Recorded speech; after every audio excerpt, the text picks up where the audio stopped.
Hey guys, what's going on? My name's Akil and welcome. It's been a while, guys. Welcome back to my channel.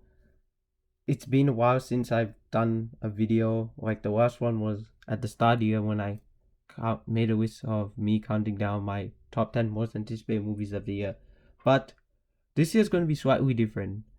I'm going to be adding one final series of videos because I just feel like there is something that I'm missing that I haven't really got onto that many people amongst the population nowadays around the world are in love with and obsessed with, and that's of course anime. Now, I haven't talked about anime before my channel. I've talked about Pokemon and all that, maybe Dragon Ball and Dragon Ball Z, but that's really it. So I'm going to start off with reviewing the One Piece seasons. On Netflix there's the first four, and I'm almost up to season 4 actually. So yeah, so I'm a bit behind in terms of like reviews and all that type of stuff. So today I'm just gonna give you guys a review of season 1. Hopefully this doesn't go on for that long, but I'm just gonna jump right into it. How I'm gonna do these reviews and structure them is start off talking about the main story, start off talking about the characters, and then talking about what my favorite arc is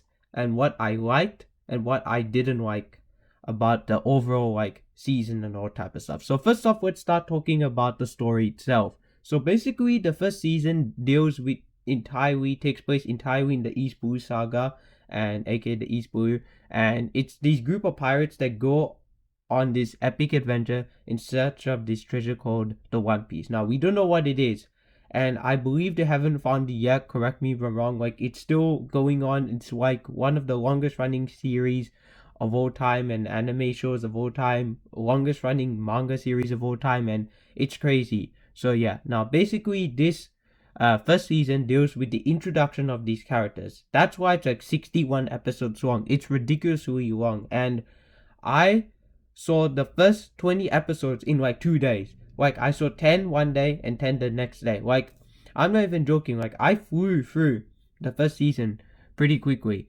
But there are some things I do want to talk about when it comes to like the length and pacing of this season. Now, that's really all I can say in terms of story. I don't want to spoil these type of show, guys. Like in my reviews, I try my best not to avoid spoilers. If I accidentally do, then I apologize. But just like my movie reviews, I'm going to try and keep it brief in these TV show reviews. So if someone dies or someone comes back or something like that, I'm not going to specify anything. I'm just going to make it like non-spoiler review style. So therefore, it can get people to see the show even more. So the story is fun, it's exciting, it's action-packed, it has a bit of a Pirates of the Caribbean feel to it, and all the type of stuff. So yeah, now this season has many arcs. Anime love their arcs. Manga love their arcs. So there are like 6-7 different arcs, and there's like 2 side filler arcs that go on. One that's like 8 episodes, and there's one that's like 2 episodes, and all type of stuff. If I were you, I would just watch the whole thing. I never skipped any episode. I watched the whole thing, and also, thank God that Netflix had the original uncut version of it, which I believe is the fun animation version of it as well. So yeah, it's not the 4Kids version. I'm so happy. And yes, to answer your question, I'm watching dub. I'm sorry, I'm gonna get a lot of hate, but I'm sorry. But anyway, going back to this review, yeah, it's basically covering multiple different arcs and all type of stuff. I'm not gonna go into detail of every arc, like I said. I don't want to spoil and everything, and if not, we'll be here forever. Anyway, so now let's talk about the characters. So in terms of characters, I mean the 5 guys in the crew that I've seen so far. Well, now not to really spoil anything, but now 6, and that's all I'll say. But once we get to that, you know what I'm talking about. But this season, we get introduced to the 5 main Straw Hat Pirates or Straw Hat crew members.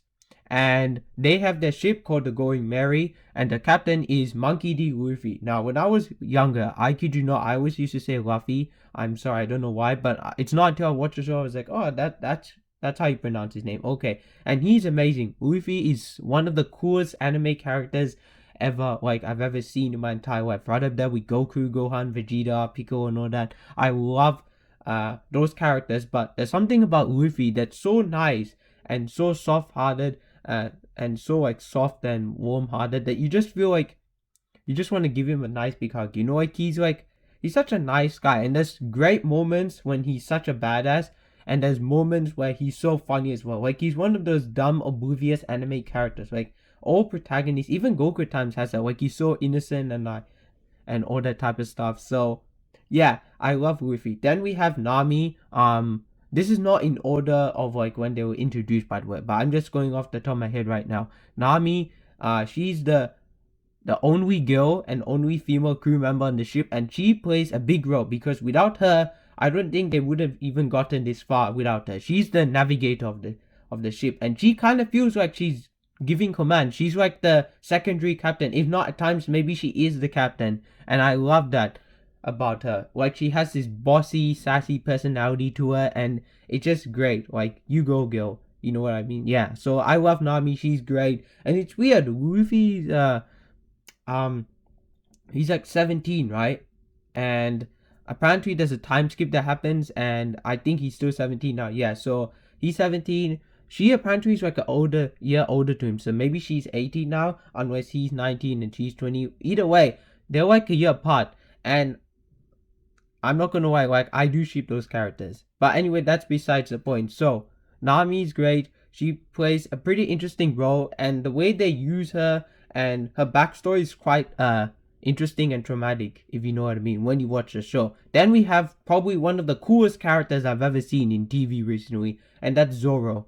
Zoro is amazing. He is a badass. He is nothing like the Zoro that you might be talking about, thinking of right now in your head. But seriously, Zoro's amazing. I love this character. Such a badass. The way he fights with 3 swords is amazing. And I love how he's introduced in the show too. It really has, like I said, a Pirates of the Caribbean vibe to it. Maybe Pirates of the Caribbean got inspired by this, or it's the other way around, I know, whatever. But anyway, seriously, they did such a great job with that too. And then, of course, we have Usopp and Sanji. Now, these two guys are kind of for comic relief. Usopp's known for lying. He's a great liar. But he also wants to become this great, brave warrior of the sea. And that's why when he tells people these stories, he tells like lies and all that type of stuff. He's hilarious. And I love that the person that voices Krillin in DBZ also voices Usopp. And that's great. So yeah. Also, he has a long nose. And it kind of makes sense because Pinocchio, long nose, lies, if you know what I mean. So yeah. But anyway, then we have Sanji. Now Sanji is kind of like that guy who's just there for the ride, I guess. But really, he is there to flirt. He likes to flirt. And he's all over Nami because she's like the only girl on the ship and crew and all that. And the way anime does it is that they make these characters like larger than life and all type of stuff, give them big bold expressions because it's anime, and I'm sure manga does the same thing too. But seriously, he's hilarious. But he also plays a big part too, because without him they wouldn't have food. He's a great cook, and my god, when he fights, like it's so cool because he just does this one thing where he kicks people and all that. It's amazing. Usopp fights too, but he uses more creative ways, and he's kind of a smart thinker, I'm not gonna lie. Like again, without him, they probably wouldn't have gotten this far. So literally every one of these guys play an integral part to the story. And that's all I can say about the characters without spoiling anything. Now, in terms of my favorite arc for this season, my favorite arc for this season has to be by far, no questions answered, the Arlong Park arc. The Arlong Park arc. Yes, this arc is amazing. The villain is probably the best we've ever gotten so far. I don't even think in season 2 or 3 there's a villain as crazy as Arlong. They might be tougher villains, and I'm like, how are they going to get out of this situation? But when I was watching this, I felt like this guy was a threat. He was a force to be reckoned with, and I love that because Luffy, up until that point, has beaten so many guys, but when he comes to Arlong, he's like OP. He's kind of OP, if you know what I mean. And he's a fish, you know. He's actually a fish. Like when you see the character, you know exactly what I'm talking about. There's so much of emotion also in that arc. We get a badass scene with the guys walking. It's amazing. I love that scene. I love the Arlong Park arc. I feel like that's the arc that literally everyone fell in love with this show. I mean, I kind of did beforehand, but I was like, wow, this is really, really cool. And after that, I was like in love with it. Even now, I kind of am. So yeah, so that is my favorite arc. Now, let's talk about the things I liked. Now again, I'm going to follow the same style like how I do for my normal reviews, 3 positives and 3 negatives. First up, in terms of positives, I do have to say the characters are great. I love all the main characters of the show. They all get to play a big part of it. The second thing is the villains. Each of the villains are very unique. I do like the villains in this arc. Like I said, Aoi is great, but we have Buggy, Captain Kuro, and hell, maybe even Don Krieger time, but he doesn't do much. He's just a bit of a boaster talking guy. Alvida, I guess, is kind of cool too. Yeah, so I do like some of the villains in this arc, if you know what I mean. But another thing I have to say that really stood out to me was the action. Oh my god, the action scenes in this show is amazing. I do really like them. They're not like Dragon Ball Z at all. They're completely different. And that's the thing. If you go into the show thinking, oh, it's going to be all the powering ups and all that, no. It has those moments, but it's not like over exaggerated and long and drawn out. The fight scenes are, because I guess anime has this cliche where the fight scenes are long and all type of stuff. And I saw some repetition in terms of like the villains and the way they handled them and all that. That was like, oh, this is like this character. Oh, this is like that character. And I love how every villain has like henchmen. That's like a trend as well in anime, I guess. But yeah, I love the action scenes overall. I thought it was all great. But now we have to get into the things I didn't like, the negatives. Unfortunately, it's a very long season. It's 61 episodes. It's way too long. If it was like 30 something episodes or even 40, I wouldn't have mind that. But 61 is way too long. But I get it.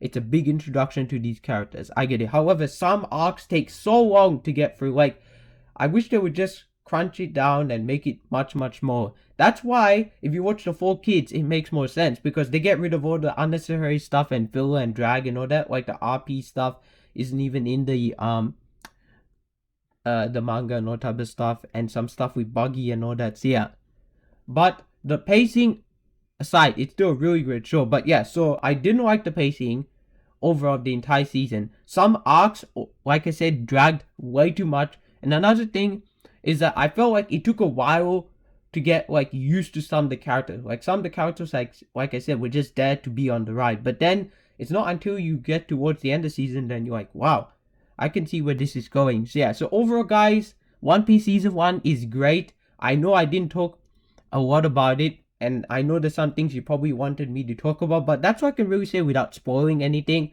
I loved the first season. I thought it was great. However, I'm going to give this season an 8 out of 10. It is still really, really good.